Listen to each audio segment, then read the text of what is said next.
evening, ladies and gentlemen, and welcome to the National Exhibition Centre, which is going to be the scene tonight of Status Quo's 20th anniversary concert, held in front of His Royal Highness Prince Charles. Status Quo, for the uninitiated, are a British rock band that has been soldiering on for the best part of 50 years, rarely, if ever, varying their distinctive brand of boogie rock.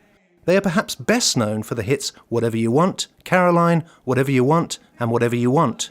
All of these songs feature in the epic, exhaustive documentary Hallo Quo. And we were kind of asked to, would we be part of it?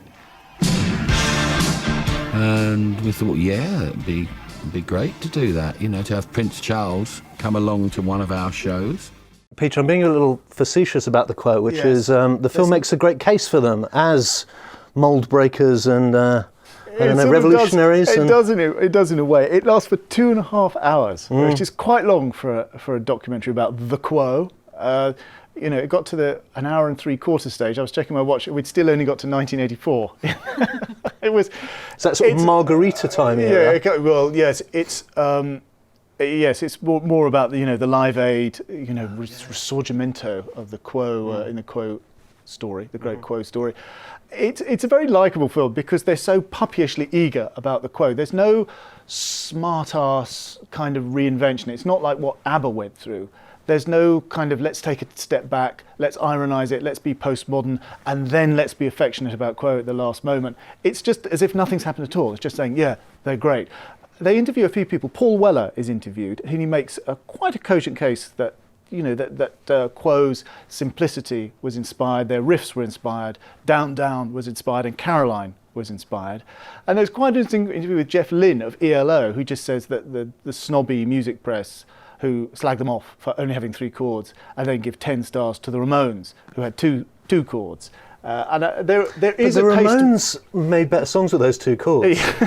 And the Ramones had some kind of political purpose, whereas the Quo were just about rock and roll. The Quos were about rock and roll, time. yes, I know. But there's an interesting case that is a rather kind of obvious thing to say. Yes, Quo that's my specialty. Yeah, Quo are absolutely unaware of politics.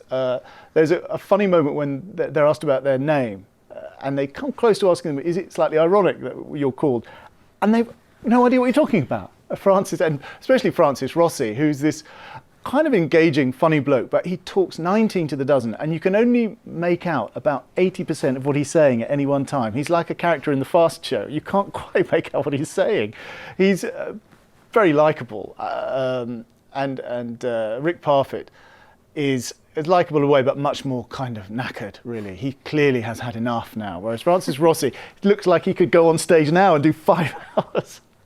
I did quite like it after a while, I must say. Interesting, there's no interview with the Gallagher brothers. I wondered if they are the people who are Quoasis. often accused of Quoasis of ripping off Status Quo, and they're not interviewed at all. But I did think it was quite a likeable documentary, but I possibly at 2.5 hours it possibly had made its point. At the 90-minute mark, I thought it had made its point, but I did quite like it.